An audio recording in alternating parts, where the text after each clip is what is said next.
Hello, my dear students. I am Kadambini, and you are watching Kadambini's Srishti. So, from today onwards, I have thought to start the class 9 grammar, that is learn and practice its different chapters and different activities. Hope we will do together all the activities that is there in your book, my dear students. And if you will have any doubt, then you can ask me those doubts using the comment box. I will try my best to solve your problems. It is language, my dear students, so there may be more than one correct answers to any question. So let us start chapter 1 and its activity 1 also.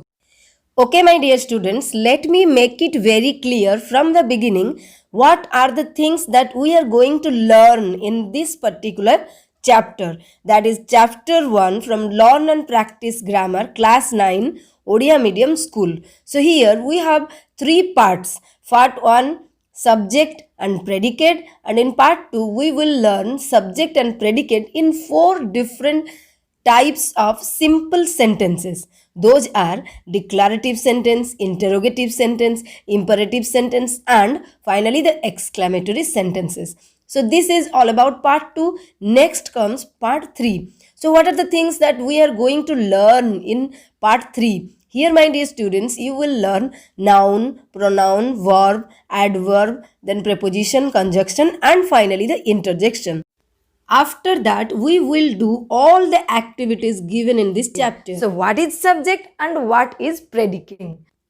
Before going to subject and predicate, my dear students, let us first know what is sentence. So, as it is written in your book, we express our ideas, feelings, views, etc. in a sentence.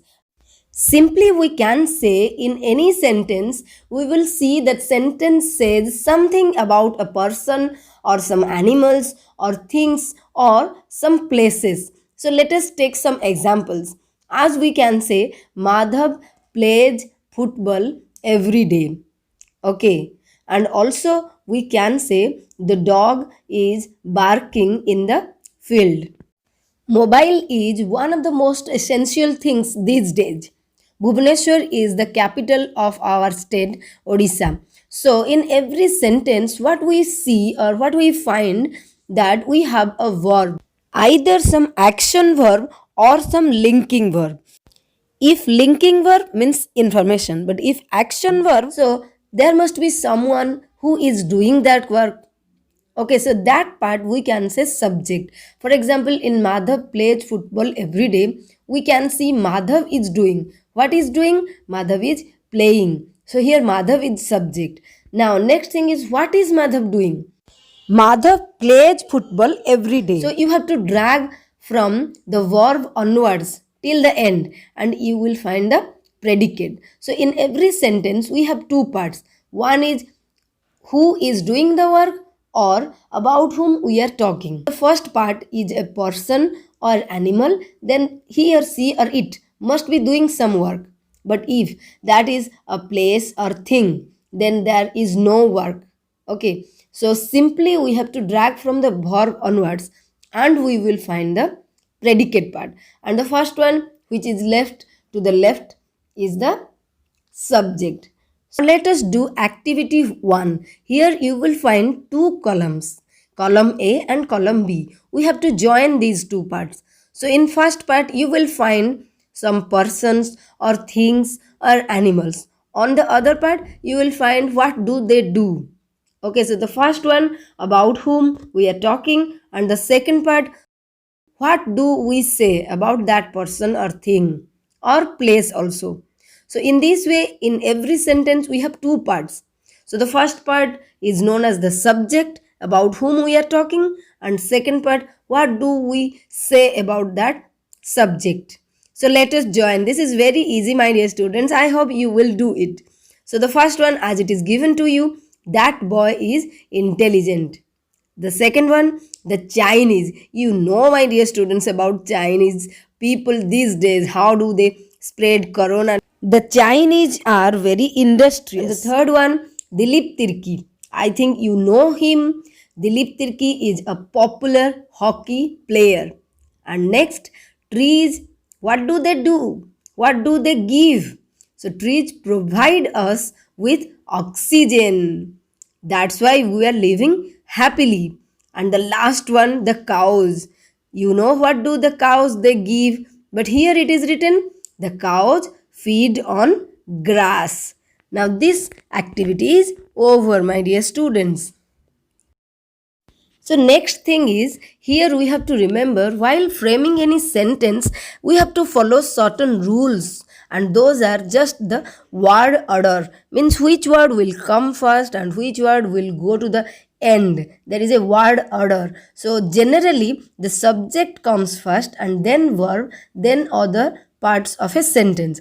But if the sentence is a question sentence or interrogative sentence, then we have to use, or we have to start the sentence with helping verb. Another thing, my dear students, we should be very much careful about. What is that? We should write the first letter in capital, and we should end the sentence with full stop, question mark, or exclamation as the sentence demands. Now let us do activity 2. So it is just about the word order. So the question number 1 is given to you. You can see here. Just arrange these jumbled words and make it a sentence. Okay. So the first sentence is, as you can see here, are you waiting for her? Now let us see what will be the second one. Yes. Can you say? It is, he is not listening to this song. Make it very clear here, H of he is capital. Then number 3, where to start? Who is doing the work? I have not cooked for you. Then next question, number 4. Here you just try to find out who is doing or about whom we are talking. We are talking about he. So it starts from, he is a tall boy. Next, question 5. Now you just try to find out whom we are talking about. Yes, we are talking about Gandhiji. So Gandhiji is the father of our nation. And next question, number 6. Here you just mark, there is a question mark. So we have to start with WH word, as we have a WH word here. So the question is, when do you get up? And it should end with question mark. Next, question number 7. It is just a proverb. What is that? So here it starts from all. All that glitters is not gold. Okay, so there are so many things that glitters, but those are not gold. Next, question number 8. You just try to find out who is doing the work or about whom we are talking. So here, Anima. Anima is singing sweetly. Question 9. There is a question mark. So use the helping verb in the beginning. So the question starts, can. Can you guess the answer? Don't forget to make the first letter capital. Don't forget to use the question mark at the end. That is most essential, my dear students. Okay. And last, the 10th one. It is very easy, but you will be confused where to start. Son? No. This is an imperative sentence. Imperative sentence means you have to start from the verb. So how you will know it is imperative? We will learn that later. Yes, my dear students. So the answer is, look at the sun. Here activity 1 and 2 over now. So we have 2 major parts in every sentence. So first part, subject, and second part, predicate. Subject means about whom we are talking. Predicate in what we say about that person or that thing.